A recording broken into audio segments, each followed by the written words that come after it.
একটি দুর্ঘটনার রেশ কাটতে না কাটতেই ঘটছে আরেকটি দুর্ঘটনা। যত অগ্নিকাণ্ডের ঘটনা ঘটে এই সবগুলো আমাদের অবকাঠামোগত ত্রুটি, আমাদের অনিয়ম, আমাদের অনাচার, এগুলোর ফলেই হয়ে থাকে।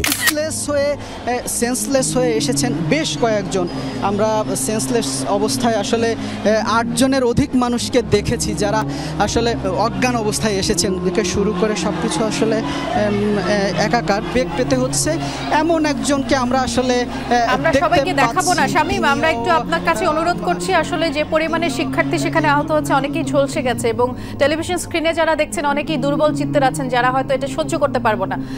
ক্যামেরায় যিনি আছেন আমি অনুরোধ করব আমার সেই সহকর্মীকে, শামীম আপনি একটু বলে দিবেন যাতে করে সকল অসুস্থ শিক্ষার্থীদের আমরা না দেখাই এবং তাদের কাজে বিঘ্ন ঘটে এরকম কিছু আমরা যাতে না করি। আমরা বাইরে থেকে খবর সংগ্রহ করব। শামীম। সুপ্রিয় দর্শক, অনবরত সড়ক দুর্ঘটনা আর ধারাবাহিক অগ্নিকাণ্ডের ঘটনা এই জন্য নিয়মিত বিষয়ে পরিণত হয়েছে। একটি দুর্ঘটনার রেশ কাটতে না কাটতেই ঘটছে আরেকটি দুর্ঘটনা। একটি শোক সামলে ওঠার আগেই ঘটছে আরেকটি শোকাবহ এবং মর্মান্তিক ঘটনা। স্বাভাবিক মৃত্যু এজন্য এখন অস্বাভাবিক বিষয়ে পরিণত হয়েছে।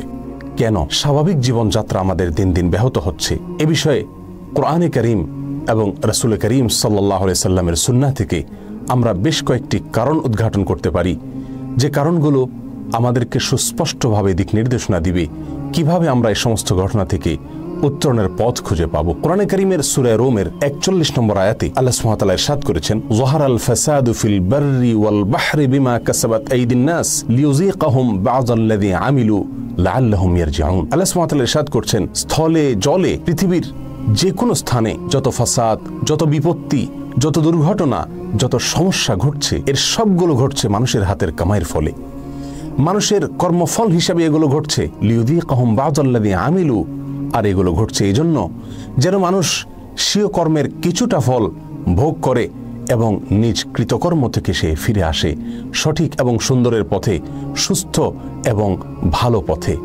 প্রিয় দর্শক, কোরআনে কারীমের এই আয়াত আমাদেরকে বলছে আজ যত দুর্ঘটনা ঘটছে এই সবগুলো আমাদেরই হাতের কামাই। আজ আমাদের দেশে যে সকল সড়ক দুর্ঘটনা ঘটছে, যে সকল অগ্নিকাণ্ডের ঘটনা ঘটছে, এগুলোর পেছনে অবকাঠামোগত ত্রুটি, ব্যক্তি এবং সমষ্টিগত যত প্রকারের অনাচার এবং অনিয়ম হতে পারে, এই সবগুলো হলো এসব ঘটনার পেছনে সবচেয়ে বড় এবং প্রধান কারণ।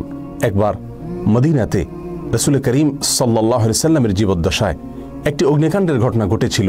একজন সাহাবীর বাড়িতে এই ঘটনা ঘটার পর নবী আলাইহিস সালাম তদন্ত করে জানতে পারলেন যে ওই সাহাবী তার বাসায় আগুন জ্বালিয়ে রাতে তিনি শুয়েছিলেন। আলোর জন্য যে আগুন তখন জ্বালানো হতো, চেরাগ অথবা মোমবাতির আলো, সে আগুন তিনি জ্বালিয়ে শুয়ে পড়েছিলেন আর সেখান থেকে অগ্নুৎপাতের ঘটনা ঘটেছিল।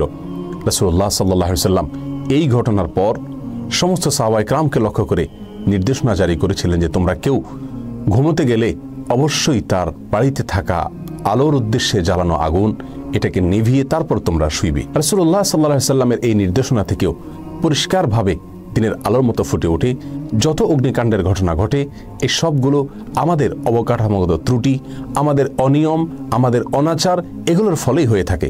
অতএব প্রথম কারণটি কোরআন এবং সুন্নাহর আলোকে আমরা পেয়ে গেলাম। আমাদের হাতের কামাইয়ের ফলেই এই ঘটনাগুলো একের পর এক ঘটছে এবং একের পর এক শোকের পাহাড় আমাদের বুকে এসে চাপা পড়ছে। প্রিয় দর্শক, এজন্য আমাদের সকলকে নিজ নিজ জায়গায় সংশোধিত হতে হবে। অবকাঠামোগত ত্রুটি এর পেছনে যে বা যারাই দায়ী হন না কেন সকলকে এক্ষেত্রে দায়িত্বশীল ভূমিকা রাখতে হবে। আর ব্যক্তিগতভাবেও আমাদের কর্মে, আমাদের কাজে এমন কোনো ত্রুটি, এমন কোনো অনিয়ম, এমন কোনো অনাচার রাখা যাবে না যার ফলে কোনো না কোনো দুর্ঘটনা ঘটতে পারে। প্রিয় দর্শক, অতএব এই কারণটির পাশাপাশি এই কারণ থেকে আমাদের উত্তরণের যে উপায় সেটিও আমরা পরিষ্কারভাবে জানতে পারলাম। এর বাইরে দ্বিতীয় কারণ হিসেবে উল্লেখ করতে পারি আজ কিছু কিছু অপরাধ, কিছু কিছু গুনাহ গণহারে এবং ব্যাপকভাবে সারা দেশে ছড়িয়ে পড়েছে। আর সেজন্য আল্লাহ সুবহানাহু ওয়া তাআলার সাজাও আসছে ব্যাপক হারে। কোনো গুনাহ যখন অস্বাভাবিক মাত্রায় বেড়ে যায় আল্লাহ সুবহানাহু ওয়া তাআলা সে সমাজের মানুষের স্বাভাবিক জীবনযাত্রাও কেড়ে নেন। প্রিয় দর্শক, রাসূলুল্লাহ সাল্লাল্লাহু আলাইহি সাল্লামের একটি বিখ্যাত হাদিসে আসছে, তিনি বলেছেন কোন সমাজের ভিতরে যখন অশ্লীলতা, বেহায়াপনা, নির্লজ্জতা, ব্যভিচার এবং ব্যভিচার সংশ্লিষ্ট কাজকর্ম ব্যাপক হারে বিস্তার লাভ করে, ব্যাপক হারে বেড়ে যায়, তখন আল্লাহ সুবহানাহু ওয়া তাআলা ওই সমাজের মানুষের উপর সাধারণ যে নিরাপত্তা আল্লাহ সুবহানাহু ওয়া তাআলার সেটি তিনি তুলে নেন এবং এর ফলে একের পর এক এমন এমন ঘটনা ঘটে, এমন এমন সমস্যা দেখা দেয় যেগুলো ইতিপূর্বে আর ছিল না।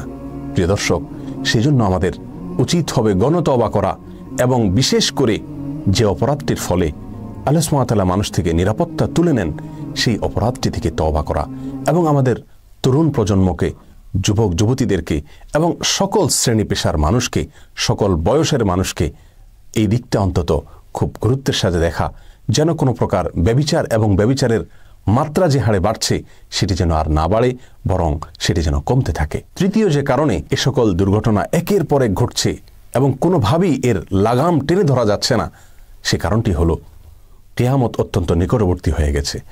তাবরানীর একটি বিশুদ্ধ বর্ণনা এসেছে, রাসূলুল্লাহ সাল্লাল্লাহু আলাইহি ওয়াসাল্লাম ইরশাদ করেছেন, ইন্না মিন আমারাতিস সাআহ আন ইয়াযহারা মাউতুল ফুজাআহ। কিয়ামত অত্যন্ত নিকটবর্তী হয়ে গেছে, তার একটি বড় নিদর্শন হবে অস্বাভাবিক এবং আকস্মিক মৃত্যুর পরিমাণ অনেক বেড়ে যাবে এবং ব্যাপকভাবে মানুষ আকস্মিক মৃত্যুর মুখোমুখি হবে। প্রিয় দর্শক, রাসূলুল্লাহ সাল্লাল্লাহু আলাইহি ওয়াসাল্লামের এই হাদিসটি যখন তিনি বলেছেন, সে সময়ে আকস্মিক মৃত্যুতে সারা বছরে 2-4-5 জন মানুষ একটি শহরে, একটি দেশে মারা যেত কিনা সে নিয়ে যথেষ্ট সন্দেহ করার অবকাশ আছে। আর সেই সময়ে রাসূল করিম সাল্লাল্লাহু আলাইহি ওয়াসাল্লাম আকস্মিক মৃত্যুর মিছিল অনেক দীর্ঘায়িত হবে, আকস্মিক মৃত্যু দিন দিন বেড়ে যাবে, এই বিষয়টি আমাদেরকে ভবিষ্যৎবাণী করেছেন। আজ আমরা তার বাস্তবায়ন লক্ষ্য করছি। এ থেকে পরিষ্কার হয়ে যায় কিয়ামত অত্যন্ত নিকটবর্তী, যার ফলে আকস্মিক মৃত্যু আর হঠাৎ মৃত্যুর পরিমাণ বেড়ে যাচ্ছে। অতএব এই বিষয়টিকে মাথায় রেখেও আমাদের উচিত হবে গণতওবা করা, আমাদের উচিত হবে আল্লাহর দিকে ধাবিত হওয়া, আমাদের উচিত হবে গণহারে ইস্তেগফার করা, আমাদের উচিত হবে আল্লাহর দিকে ফিরে আসা। তা না হলে এই ভয়াবহ দুর্ঘটনা, এই ভয়াবহ অস্বাভাবিক মৃত্যুর যে মিছিল শুরু হয়েছে তা কোনোভাবেই থামবে না, বরং আরও ভয়াবহ রূপ পরিগ্রহ করবে। আল্লাহ সুবহানাহু ওয়া তাআলা আমাদের সকলকে এ সকল পরিস্থিতি থেকে মুক্তি নসিব করুন, আমাদের জাতীয় দুর্যোগ থেকে আমাদেরকে রক্ষা করুন।